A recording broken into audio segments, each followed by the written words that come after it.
Still I Rise by Maya Angelou. You may write me down in history with your bitter, twisted lies. You may trod me in the very dirt, but still, like dust, I'll rise.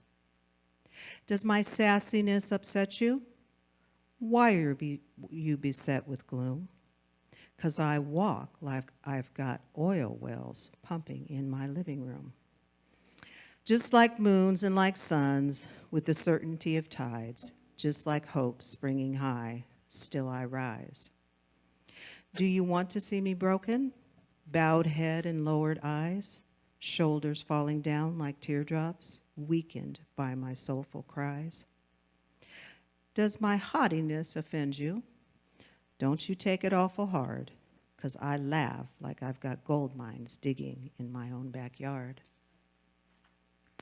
You may shoot me with your words, you may cut me with your eyes, you may kill me with your hatefulness, but still, like air, I'll rise. Does my sexiness upset you? Does it come as a surprise that I dance like I've got diamonds at the meeting of my thighs? Out of the huts of history's shame I rise. Up from a past that's rooted in pain, I rise. I'm a black ocean, leaping and wide, welling and swelling, I bear in the tide. Leaving behind nights of terror and fear, I rise. Into a daybreak that's wondrously clear, I rise. Bringing the gifts that my ancestors gave, I am the dream and the hope of the slave. I rise, I rise, I rise.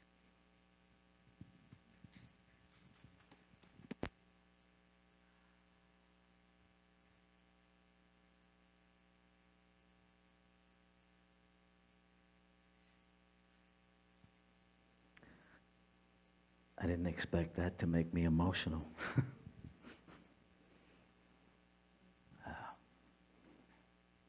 I love you. I don't care who knows. Let's take a breath together. I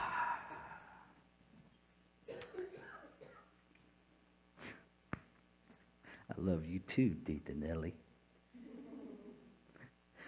That is like the sound that reverberates throughout the universe now, that gives us all pause as a human being coughing. Isn't it interesting how things change? I know for a fact we're just fine with that cough. So this month we're looking at reaching higher. In week 1, we explored understanding ourselves and where we fit into this, and exploring the idea that we can actually gain some wisdom through our experiences and build something new upon that. Week 2, we looked at transcend, embody, and embrace. And that's that practice where we really start taking ownership, where we climb over all the obstacles to get to a higher view, and we just wrap it all inside as our own. Last week we explored, okay, that's great. Now what do we do when the road gets rocky? And we looked at how we can navigate all of those barriers and not run away. Do we react or do we respond? To remind ourselves that no matter what the circumstances are, we're always a choice. Always.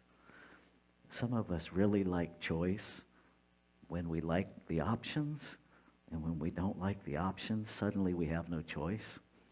Stop lying. We still have a choice. And then we looked at this truth that everything is God and God is everything, and can we find that? Will we find that? And so this morning, we're wrapping everything up with, and still I rise. So I explore who I am. I explore who you are. I explore, this process of embracing and navigating the hard times. We don't deny that we live on planet Earth.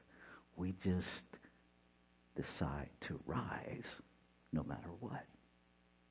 And so there's two elements of this. We can rise in the physical realm, and we can rise in the realm of consciousness. And I invite you to consider that, in the physical realm, we have things like careers and relationships and buying houses, and real, authentic physical tragedy happens. I would be remiss if I ignored the most recent activity of human tragedy right here in our own community. A couple nights ago, an individual who just literally momentarily lost all sense of who they were decided to jump off the Sacramento overpass bridge. Now, fortunately, they survived the fall, and their road is very rocky right now. They have a tremendous amount of obstacles that they will be walking through, perhaps for the rest of their life. And what has struck me the most, I have to tread very carefully here to maintain ministerial confidentiality. So I'm pausing to pick my words. The mother of this teenager, I am witnessing her embrace every messy moment of this process, to be blissfully authentic, and to do so from a spiritual place that she naturally lives. Wow. Wow. It's a remarkable thing to bear witness to and be privileged to be a part of. So when we're talking about rising in consciousness, we really have a couple of options here. We're going to use consciousness because that's what we are. Let's get really clear. There is no off switch to consciousness. Okay? We're using it because that's what we are. It's a matter of, are we going to use it from a place of awareness, a place of intention, or are we going to use it from a place of victimhood and advocating our responsibility? So first we need to understand, what is it? And so let's take a minute just to be reminded of what absolute consciousness is. It is the one thing. Call it the quantum field. Call it absolute consciousness. Call it ultimate reality. It is this unformed substance. I like, many of us use the image of the Jell-O mold. Okay? Consciousness is the Jell-O. Okay? It is the liquid Jell-O. It is the powdered Jell-O and the water that forms the liquid Jell-O. It is the very essence. And then thought or belief plus feeling creates the mold. There is no waiting period, and this is where many of us get surprised. The moment we create that mental mold, Ernest Holmes called it a mental equivalent, the moment we create that mental mold, consciousness pours the Jell-O in it. And it's instant. It doesn't always show up as instant in this physical realm, but it has already happened. We created this idea of time and space in the human realm so that we could function in form. So the amount of time that it takes to show up is the activity of this thing we call law, the natural unfolding. The gravity is a natural law. It exists, right? Doesn't matter whether we want it to exist or not, it exists. Okay. Natural law of creation exists. And so our teaching symbol, for those of you here in the room, that top part of the teaching symbol is the jello. That middle section is that thought, is the mental mold. And that bottom part is the form that shows up. That thing that looks like a V, it's actually not a V. Ernest Holmes created that symbol quite by accident. He was teaching a class, and as I understand how it rolled out, he said, okay, imagine this is all of creation. And this is the mental part. This is the thought part. And this is the activity of law. And this is the result of form. And then he took his pen and he said, the action of creation. So that V is an action, right? That the thought goes through law, comes out in form, and then we recognize form. It's what Troward called secondary causation. The minute we recognize that form, we have thoughts about that form. So now where are we? We're right back at the top. And we're having a thought about the form, which the activity of law is now responding to, creating more form. That's the good news and the bad news. Because here's the thing. What we focus on, we make more of. And so if we dislike the form that we created, and we focus on the form we dislike, guess what's happening? We're creating a loop that just keeps it present. Right? This idea that spirit is a vending machine, let's just dispel that right now. Most of my talk today comes from chapter 16 in The Science of Mind, A Philosophy of Faith, A Way of Life. The first part of that is titled, Not Something for Nothing. Ernest Holmes is very clear when he brings forward this teaching that, and I'm just going to read exactly his words. Lessons on prosperity and mental control of conditions are sometimes dangerous because of the misunderstanding of this subject. Science of Mind is not a get-rich-quick scheme, neither does it promise something for nothing. It does, however, promise the one who will, listen closely, comply with its teachings, that they shall be able to bring greater possibilities and happier conditions into their experience. We have to work within what creation is. Creation won't create against itself. That doesn't mean humans can't behave like jerks. Okay, so let's get that really clear. What is manifesting is what we believe. You cannot believe one thing and manifest a separate thing. He goes on to the end of that couple of paragraphs. No person can demonstrate peace and cling to unhappiness.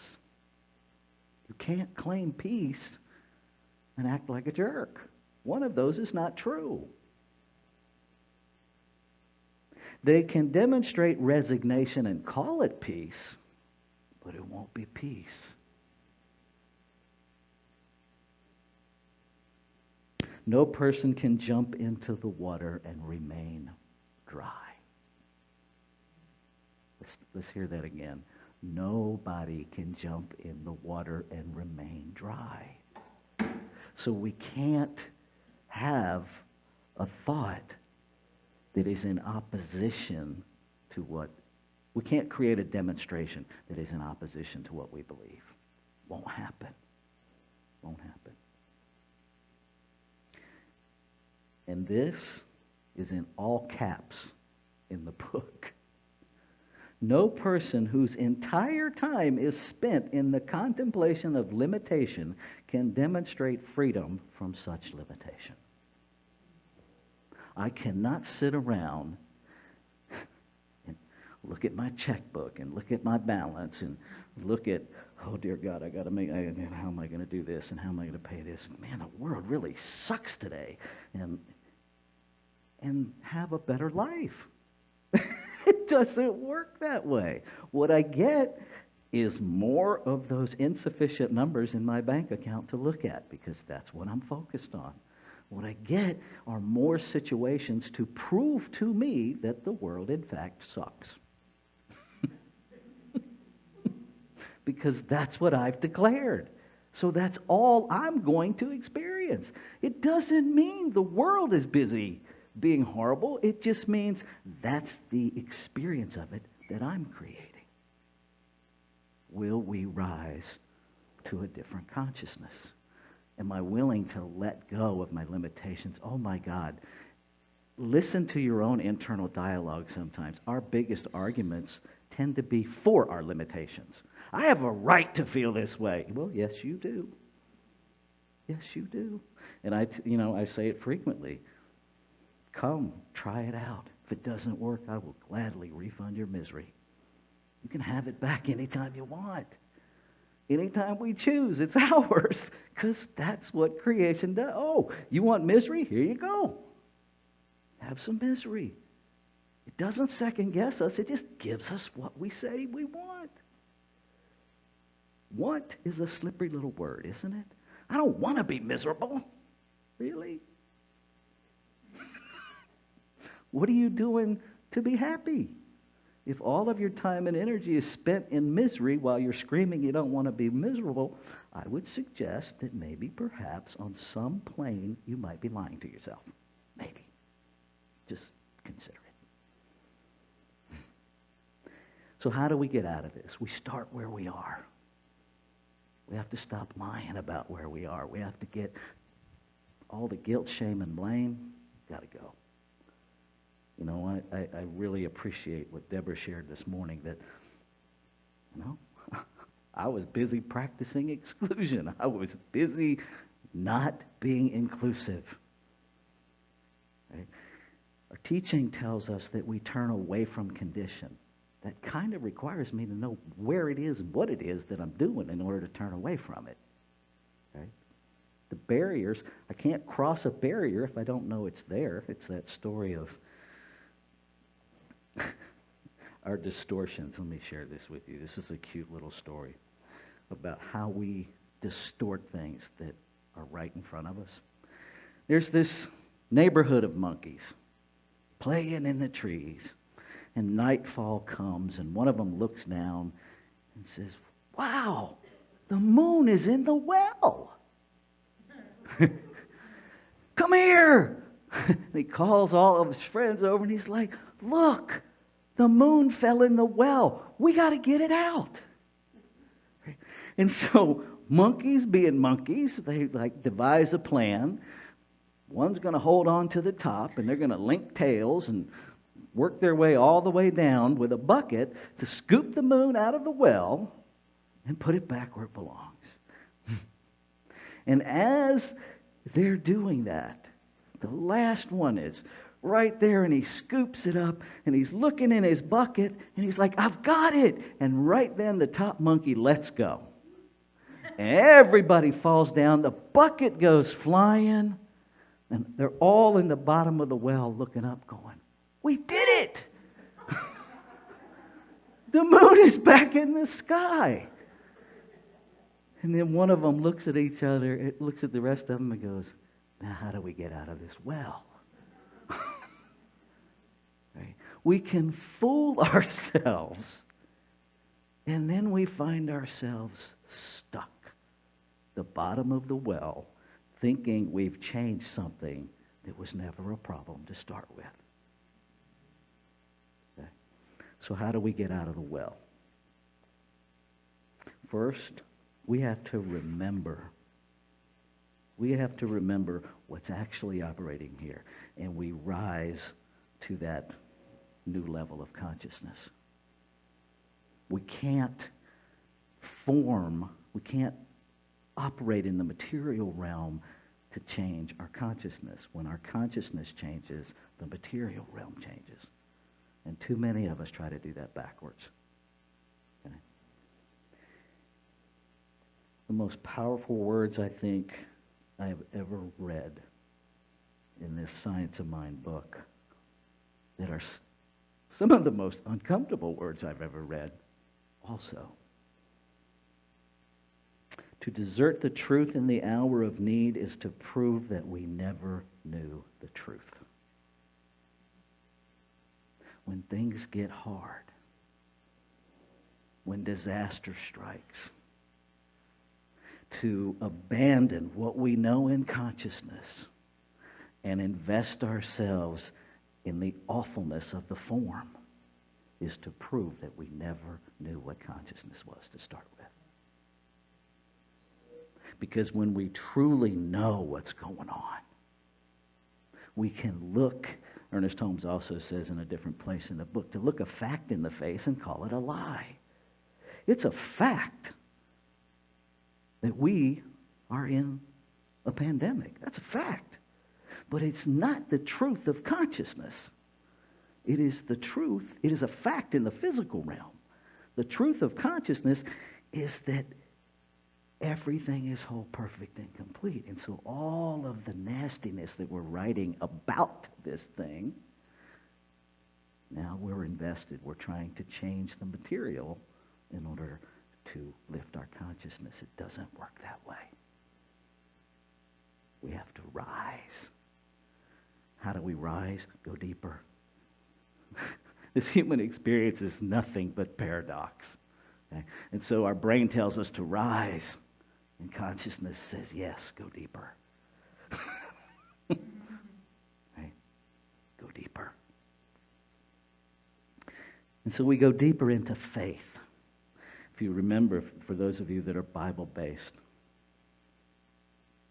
the Bible says faith is the substance of things not seen, but hoped for. The substance. What is consciousness? It is the jello. It is the substance. What is faith? It is not faith in God, because that puts God out here. It is the faith of God.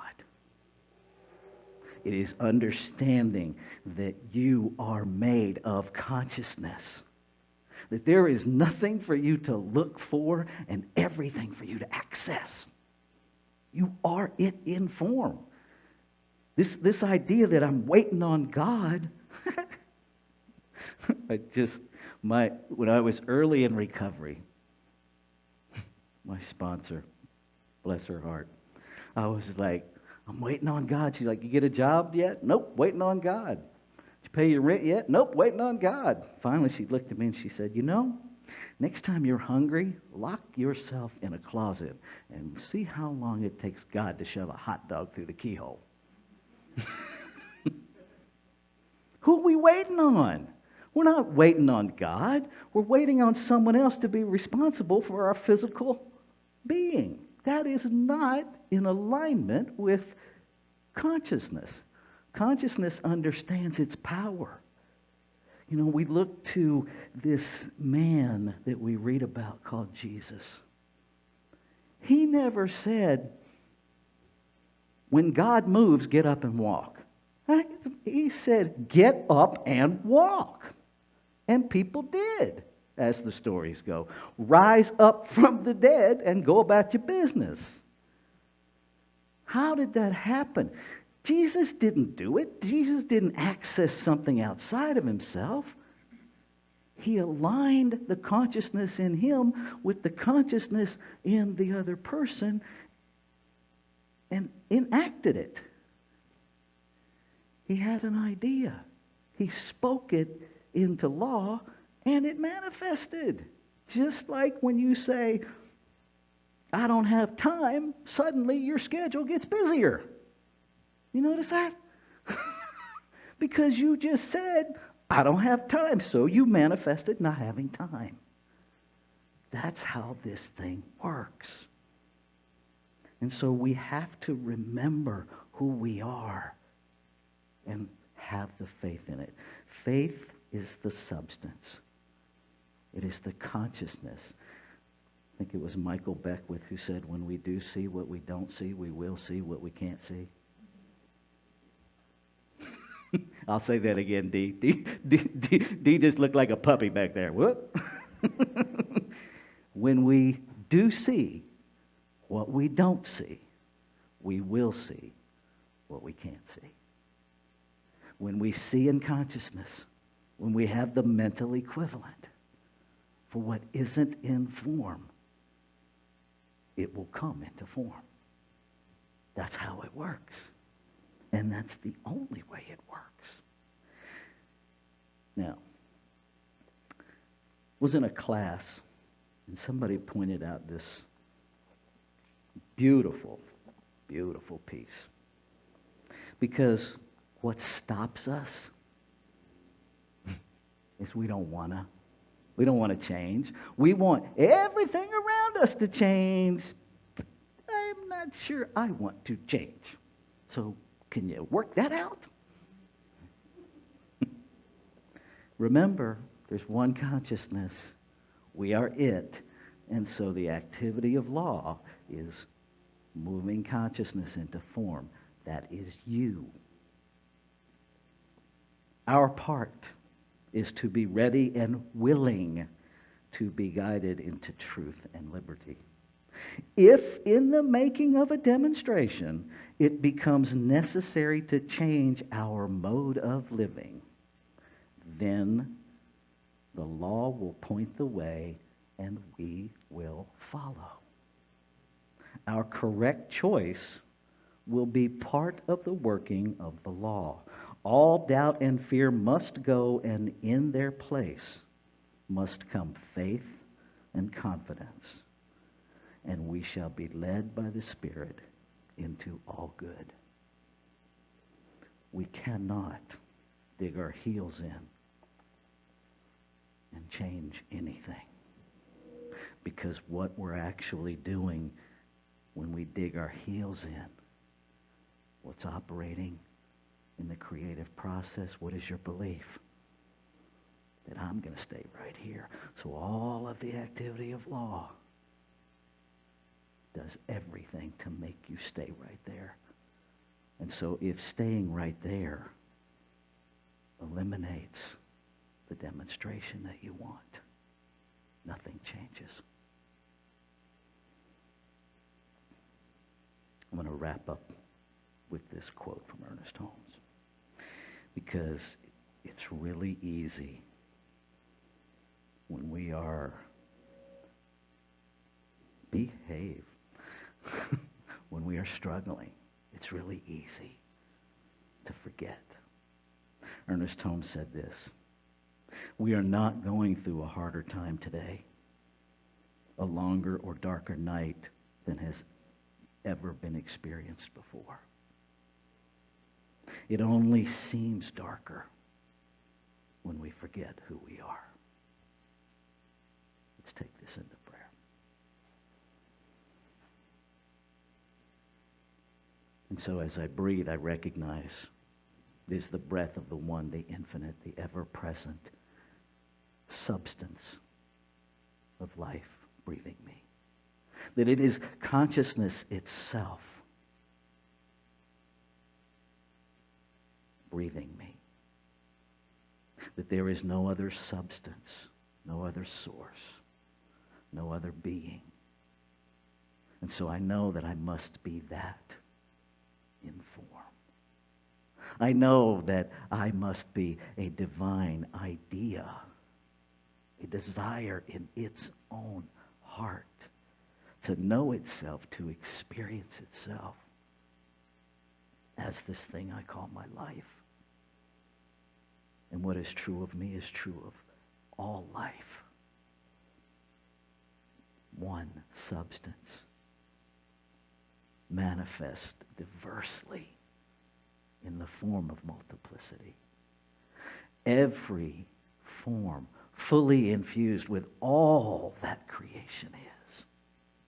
And so I know, and I speak my word, which is the word of the infinite, speaking in, through, and as me. I claim and affirm that the very perfection of consciousness itself is making itself known in the mind and the heart of every expression of it.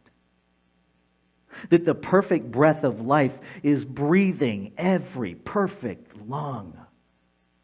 That this thing we call the universe, this thing we call planet Earth, is clean air moving in and out, feeding the flora, the fauna, feeding every expression of life. That climate change must change to be in alignment with spiritual principle. It must reflect itself as we align our belief, as we look to the healing, as we look to the light. We are informed of the solutions that already exist. That inclusion already is. Because in one, there can be no place of exclusion. And so I speak my word, claiming and affirming that all of the barriers, all of the opinions, all of the lies that we anchor into to separate